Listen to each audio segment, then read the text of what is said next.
That's a terrible thing to tell someone to do. Well, it's the if truth because you're you believe of in affirmative color, action. So I said mark black. If you're a then mixed student, I'm in an interracial relationship, so I can speak to this. I have a son that's half white and a son that's half black and a daughter that's half white and half black. Okay. They're going to mark black because I know that there are people like you at the universities who will say, well, because this person is black, I'm just going to let them in. What's up, YouTube? Hope you guys are feeling good. Today, guys, we're back here on the new video. Today, we're going to check it out. Should we reach a race neutral future in education? Okay. This is by Candace Owens. This is Dr. Phil's show. I would love to check this video out. You guys, I think Candace Owens was one of the guests. So this is going to be really amazing. I love whenever Candace Owens comes up. I love that woman a lot. So let's get right into this video. Well, we're discussing the very sensitive topic of whether or not white people are discriminated against in education and the workplace. Is this a made-up issue in the news, or is there a good reason why some people feel this is real? Now, I want to introduce Mala Epinobi, who is a conservative podcast host and a public speaker.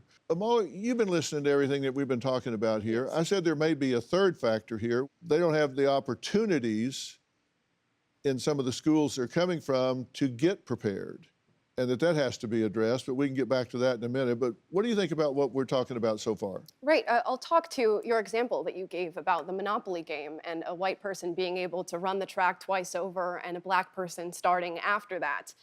The solution is not to then pick up the black person and run them around the lap 4 times. The solution is to fix the game and make that equal, which would be a race-neutral future. We should not be looking at race when it comes to college admissions at all. And when it comes to things like affirmative action, if we truly said we cared about minorities, it wouldn't be disproportionately affecting Asian Americans, as Candace said, like it is now. Why do we not care about that minority group? We absolutely care about all minority groups, just like we care about all students. But I think everyone has a significant misunderstanding of these policies. They're comprehensive or holistic in nature. This is one factor among many other factors. And then we say, across all those factors, looking at these and taking them in tandem, is this student best prepared? Because it's not just about your intelligence, that's important, it's also about your drive, about your resilience, about your ability to overcome challenges, and that's what makes you successful. Even with those factors taken into account, Asian students and white students are discriminated against when compared to their black counterparts. How is that the case? And it seems that with affirmative action, we've dictated we care about black students, we care about Hispanic students. These are the minorities who are going to benefit from this, and Asians are not, and Native Americans. But the through line is not necessarily socioeconomic status. It doesn't seem to be resources. It seems to be that these are the minority groups that we feel bad for. We don't feel bad for Asian Americans because they have a culture of high academic standing. They have a culture of drive and of facing adversity. We look at black students and Hispanic students and Native American students. We are inferior, and we pity them. That's what makes my blood boil. I mean, it's just, I am not less than you because you are white. I don't need you to look at me and feel bad for me because of the color of my skin. And that's effectively what you're doing every time you take an application. You say, oh, well, this girl's black, so I kind of feel bad for her, so I'm going to put her at the top of a line. It's just not necessary. I believe, right, that black Americans are capable of performing in the same capacity as their white peers. You two don't actually believe that, because if you support affirmative action, you are basically saying that black Americans cannot do it on their own. No, what I'm saying is that there's a history of racism and exclusionary practices that instead we're reducing it all the way down just to race. And what these admissions practices are actually doing is saying, no, there's a constellation of factors that we're considering in the holistic review of this application. So remove race from the applications. Is basically making it about race. You're saying these are the black people, these are the white people, these are the Asian people, these are the Native American people, as you mentioned. But as one of the audience members said, what about people who are of mixed race? You know, I'm of mixed background. What am I supposed to mark on an application? Am I supposed to mark multiple boxes? And plus, if you are painting people as an oppressor, if you're white, that's a terrible thing to tell someone to do. Well, it's the truth because you believe in affirmative action. So I said mark black. If you're a mixed student, I'm in an interracial relationship, so I can speak to this. I have a son that's half white and a son that's half black and a daughter that's half white and half black. They're going to mark black because I know that there are people like you at the universities who will say, well, because this person is black, I'm just going to let them in. No, they're going to mark black because they're black. Based on what I read, see in the media, talk to people about, this is a topic that almost everyone feels strongly about one way or the other. I want to hear what the audience has to say. Yes, sir, in the back. Yeah, if you're white, someone can discriminate against you, but there's no systemic basis to it. But if it's becoming part of the university admission process, if it's determining hiring practices, dismissal practices in industry, is that not systemic? You could nitpick and find little instances on both sides. But I think if you look at it as a whole, then you begin to understand where it's coming from. Who else has a comment? Yes, sir, in the back. My name is Dan, and I think it's great that you try to fix some of the inequities that have happened in the past, but I don't think it should jump to the front of the line when you're going to college or you're trying to get a job.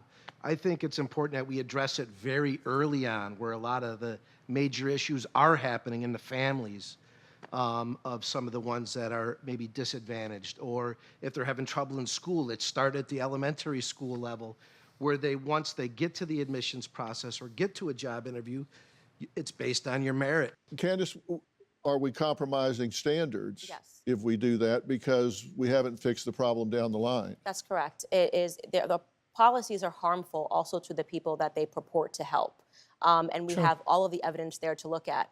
When you artificially place a Black American into a school in which they do not belong based on their knowledge, doesn't mean that they go on to get A's. In fact, there was a Black adjunct professor, you guys have definitely heard of him, Dr. Thomas Sowell, who was teaching at Cornell University, and he found that the majority of the Black American students that were there were on academic probation. Now, these students were some of the smartest in the nation, but because they were artificially placed amongst their peers at Cornell University, they were failing on academic probation. These policies have never helped Black Americans. It's just basically policies that are put in place to make people feel good, right? I feel like I'm doing something when in fact I'm actually creating harm. You either know the answers or you don't. When you say, hey, we have Black students at a particular school who aren't performing at that school as well, the immediate assumption that you're making is, well, maybe it's because they're not smart enough, they're not good enough, or they don't belong here.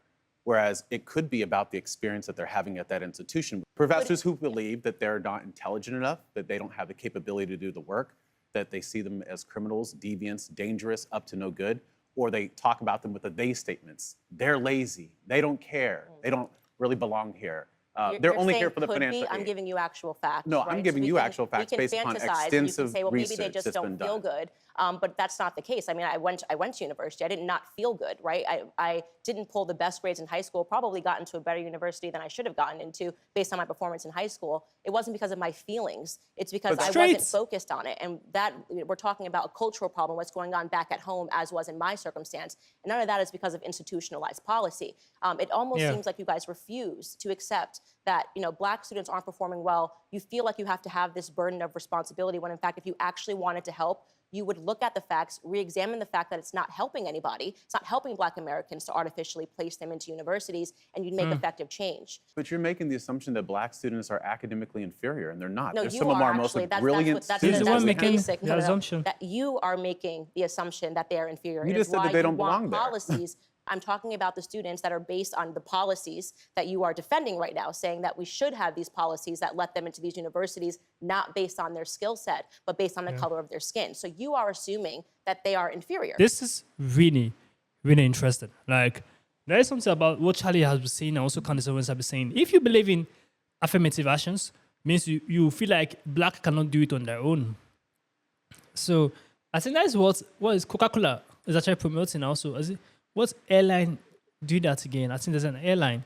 So because someone is Black, they should just pick out some Black people and give them that chance because they are Black, not because they deserve or merit it. No, that is not what you do. You don't do that. What you are doing right there is actually like doing it out of pity. Black should not be pitied. Why don't you do that for Asians? You see, what Candace is trying to say is that educational-wise, institution or universities should not be given chance to students because they're of their race. You guys are bringing race into schools already. You understand? And you are believing in affirmative actions, which indicates that Black cannot do it on their own. Also, Africans also cannot do it on their own. But you don't do the same thing for Asians because you know that Asians are very, very smart. And they can do it on their own. But you doing that affirmative actions on Black people means you feel like these people are to be pitied because it's not fair. They have actually lost 150 years. This all comes back to racism, to CRT. This is what keeps this racism aspect pushing forward. You don't give people things or chances because of their race. You give them the opportunity because they deserve it, because they've worked night and day for that, not because of affirmative actions. This is what Candace Owens is fighting for. This is what Charlie Kirk is fighting for. You don't give people scholarship or stuff. I don't know how I'm going to put it. Jobs because they're blacks or because they're Hispanic. No, you give them, you allow them the opportunity to, if they deserve it, they will work there or they will enter the university or they will get a scholarship. If they deserve it, knowledge-wise, not because of skin color. This is what is causing issue in America, this affirmative actions. You understand? This is what Candace Owens is talking about. And that dude right there who's Dr. Zil, Dr. Luke or something like that, is a crazy guy. I don't like watching his videos because he does not think straight. It feels like black people ought to be pitiful. He should be pitiful, not me. Not other black people. No, he shouldn't be putting everybody as one box. If you are to give scholarship or give job to people, give them because they merit it, because they deserve to get it, because they have worked their ass off to get it, not because of their skin color, not because of affirmative actions. You understand? So it's like you're giving a box. Okay, for you to get this job, we give a box: white, black, Hispanic, Asian Americans, and Africans. So if it's black, okay, black people already have a 90% chance of getting the job because they're black. No, that's bullshit, guys. To feel like, okay, because they're black, they can get admission into this university because they're black. You're making them feel lazy. You understand? Or look lazy, which is terrible. You're actually ruining the black culture because black people are literally very smart. They are very, very smart people. So you giving them the, should I call it getaway, pass, a free pass, that because of their skin color, they should get a privilege because they are black or they're Hispanic. It's crazy. It's terrible, guys. It's really, really terrible. If you ask me, it's terrible. And I love how Candace stood up for that and dismantled the look, is it Dr. Luke or the look, and also the other guy who was supporting that narrative. It's terrible, guys. This entire video was actually beautiful to watch. I love how Candace always stood up. Also, there's another conservative woman who does conservative podcast.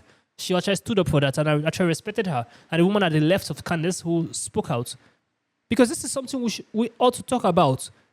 You don't do things like that. You make people pity the black race, which is not supposed to be so.